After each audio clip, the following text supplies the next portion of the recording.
Greetings. Longtime viewers of this channel know that I'm generally not a fan of cryptocurrencies, particularly average people getting mixed up in cryptocurrencies. I have said that a number of times on this channel, including when I give my qualifications about why I am in fact recognized as a fintech expert and have been for quite a few years, including teaching this subject at Stanford. But the arguments that I've made against Bitcoin were not as tight as the one that I'm going to make now. And again, some people will make money from Bitcoin. It could very well go up a lot from here, but I just don't think average people should get involved in it. And I am not a long-term believer in it as a solution for reasons I'm about to explain. So the common pro-Bitcoin arguments are, the number of Bitcoins is fixed, 21 million. Bitcoin is a medium of exchange. Bitcoin is a store of value. This 21 million units is fixed is an unusually weak point because it's made by people who don't know the first thing about technology. There has never been any major technological disruption dependent on restricting the supply of the disruption's endpoints or users. Imagine if people had said, let's restrict electricity to be available only to 1 million people, or let's restrict the number of cars, or let's restrict the number of telephones, so each of those would be more valuable. That obviously makes no sense at all, but people think that restricting the supply of Bitcoin generally makes it more valuable. Now, these final two are actually mutually contradictory. Bitcoin is not a medium of exchange because it is extremely energy inefficient.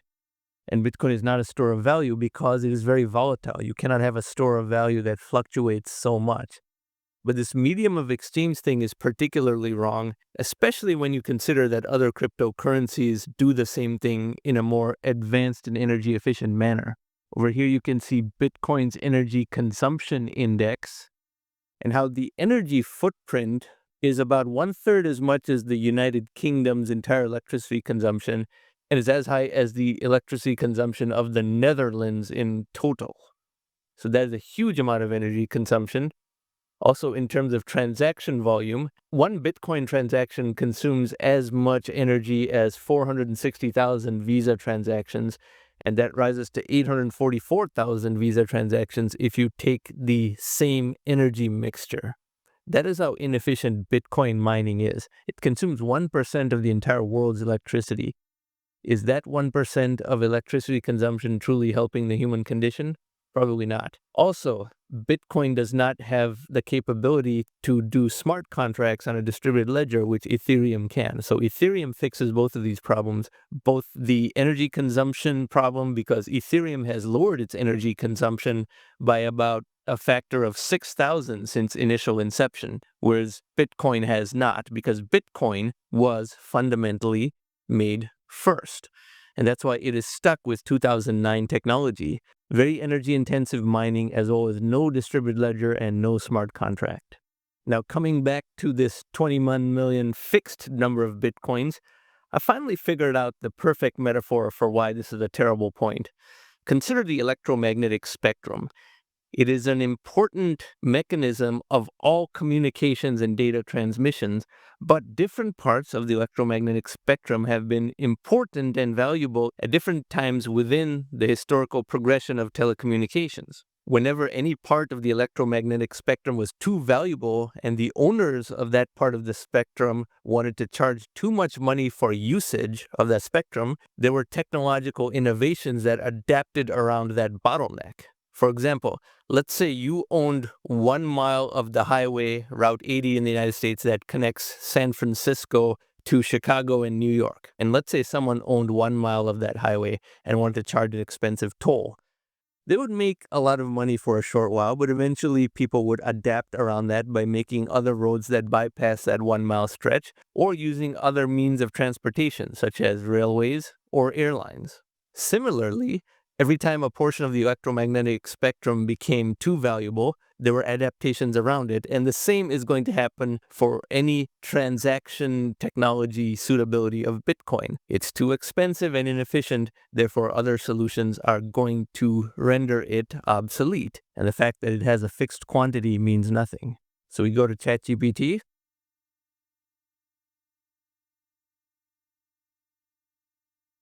Now, as we see here from ChatGPT, I can post the following question.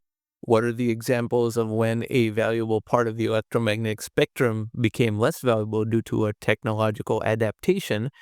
And this answer is very good because it gives 6 examples, and in chronological order too. Telegraph to telephone transition, analog television to digital television, transition from analog to digital radio, military and radar technology, transition from 2G to 345G, and most recently, Wi-Fi and Bluetooth. So when any part of the electromagnetic spectrum is too valuable or is too occupied by an incumbent technology, innovation always finds a way to adapt around that bottleneck. And parts of the electromagnetic spectrum that were very valuable 20, 50, or 100 years ago stopped being valuable when new products that use different parts of the spectrum came into being, and then the old part of the spectrum became clear for new products. And the same is probably true of Bitcoin.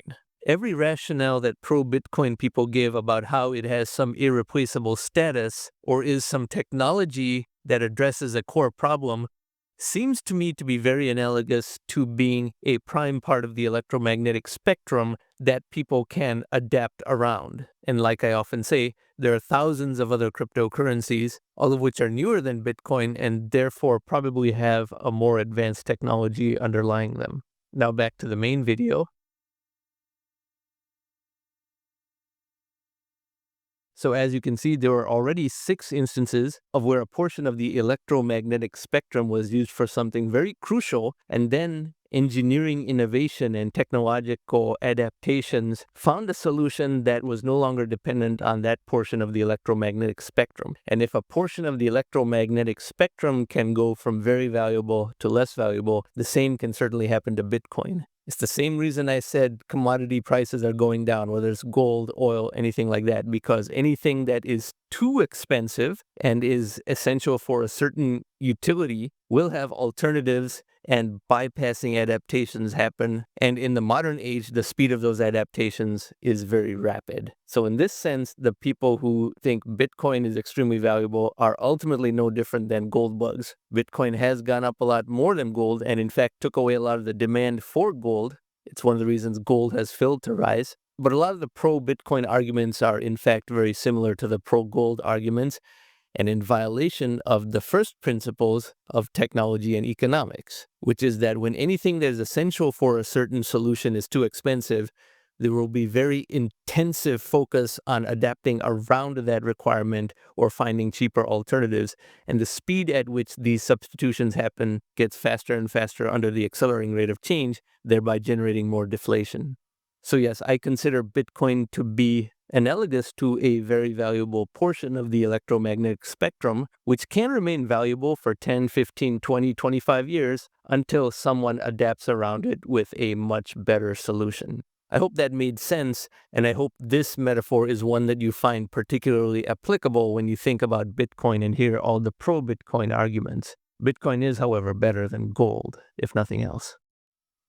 If you like this type of content, I encourage you to subscribe to this channel, and thank you very much for watching.